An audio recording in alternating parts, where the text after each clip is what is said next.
তোমারে আমি আমারও বলিতে কিছু নাই প্রভু, সবই তো তোমারি দান। তোমারে আমি দিয়ে বুঝিয়ে ভগবান, মন্দিরে তুমি মূর্তিতে তুমি পূজার ফুলে তুমি স্তব গীতে তুমি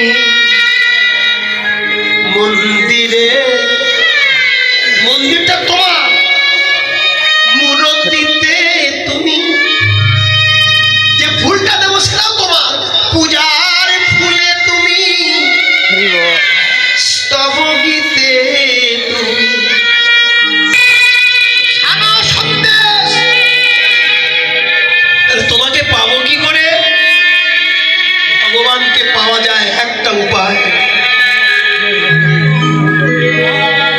গৌতম তন্মন্ত্রে লেখা আছে, তুলসী দল মাত্রেন জলস্ব চুলকানি চ। ভগবানকে পেতে গেলে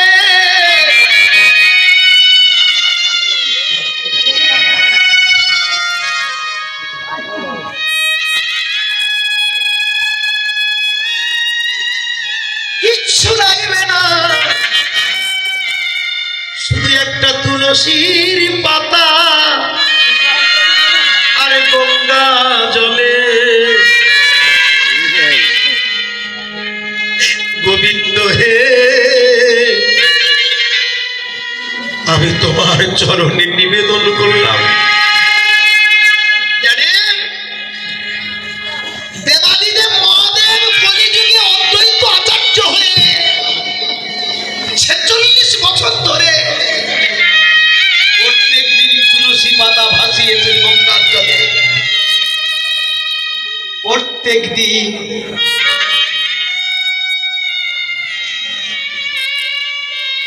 একদিন নয়, প্রত্যেকটা দিন। 1407 শতাব্দ শাস্ত্রে বলছেন 1406 শতাব্দের মাঘ মাসের দিকে জলে তুলসী পত্র ভাসাতে গেছেন। ওই তুলসী পত্র আপনারা যদি কোনোদিন যান, নবদ্বীপ থেকে দক্ষিণ হলো শান্তিপুর অদ্বৈত আচার্যের বাড়ি, গঙ্গাটা উত্তর দিক থেকে দক্ষিণে গেছেন। প্রত্যেক দিন তুলসী পত্র দিয়েছে, দক্ষিণে ভেসে গেছে, উত্তরে নবদ্বীপ। গঙ্গা প্রত্যেক দিন সজ্জায় দক্ষিণে। কিন্তু 1406 শতাব্দ 1486 খ্রিস্টাব্দে যখন জলে ভাসিয়েছেন, ওটা দক্ষিণ দিকে না গিয়ে উত্তর দিকে ভেসে যাচ্ছে। কত বছর পর? 46টা বছরের পর। দক্ষিণ দিকে যাওয়ার কথা টানেতে যাবে, সেটা উজান টানে ভাসতে ভাসতে যাচ্ছে। অদ্বৈত আচার্যের জন্ম কোথায় জানেন? বাংলাদেশের শ্রীহট্টে, যেখানে সুনামগঞ্জ লাউর গ্রামে জন্ম হয়েছিলেন। পাণ্ডিত্য অর্জন করা তার জন্মসূত্রে নাম ছিল কমলাক্ষ। মাধবেন্দ্রপুরীর ছাত্র। এই মাধবেন্দ্রপুরীর জন্ম কোথায়? তারও শ্রীহট্টে জন্ম। মহাপ্রভুর পিতৃ পুরুষদের জন্ম কোথায়? শ্রীহট্টে, বাংলাদেশে। শিবাস ঠাকুরের জন্ম কোথায়? ফরিদপুরে, চট্টগ্রামে। মা সচী মায়ের বাবার জন্ম কোথায়? নীলমত চক্রবর্তী, ফরিদপুর গ্রাম। এত বড় বড় পণ্ডিত জন্ম বাংলাদেশে। সনাতন গোস্বামী, শ্রীদীপ গোস্বামী, রূপ গোস্বামী, হরিদাস ঠাকুর আদি নরোত্তম দাস ঠাকুর সবই এখানে জন্ম। এই জন্য আপনাদের চরণে কোটি কোটি প্রণাম নিবেদন করি।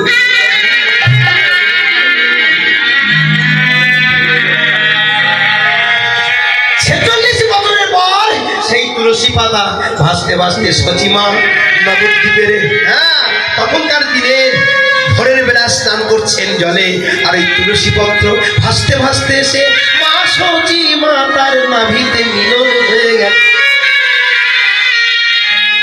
হয়েছিল কবে? মাঘী পূর্ণিমার সময় মিলন হয়েছেন। মাঘী পূর্ণিমার পরের বছর মাঘী পূর্ণিমা কত হলো? 12টা মাস। মাঘী পূর্ণিমার পরেই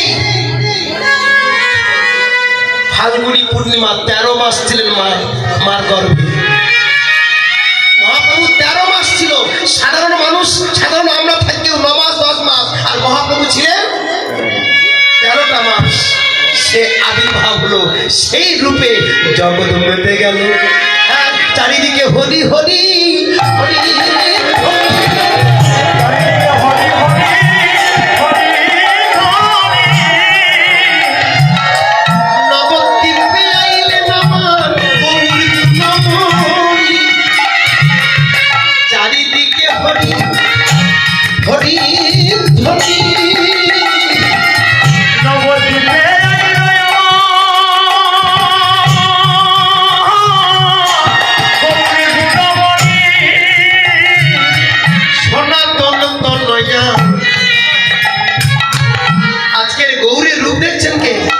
বিষ্ণুপ্রিয়া।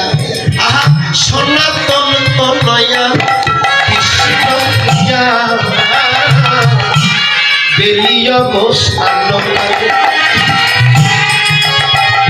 বিষ্ণুপ্রিয়া।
জলানিতে যায়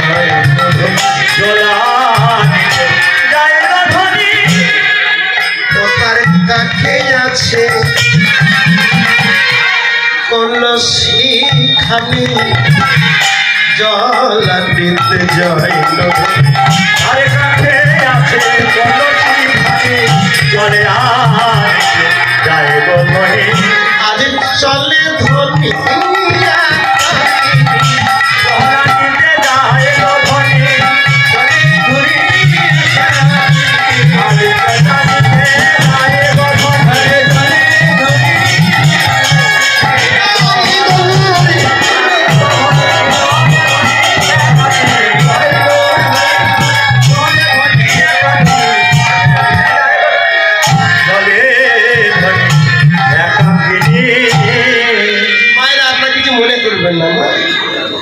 মনে করবে না। বারবার আমার শাড়িটা খুলে যাচ্ছে, কি করবো, একটা অভ্যাসের ব্যাপার তো আছে না। এ বারবার খুলবে, কতবার খুলবে তা বলতে পারবো না। হয়তো 3 ঘন্টার মধ্যে 100 হতে পারে, 500 বার হতে পারে। মা কিছু মনে করবে না, এই মেয়ে তো মানে খোলা মেয়ে, বুঝতে পারছেন তো। হরে কৃষ্ণ। এ কখনো খুলবে কখনো কোমরে জড়াবে তার ঠিক না। হ্যাঁ বৃষ্টি পেয়ে যাচ্ছে কি দেখছেন না দেখছেন গৌর যাচ্ছে নেচে আমার গৌর চলেছে নেচে নেচে সুরধুরি ধারি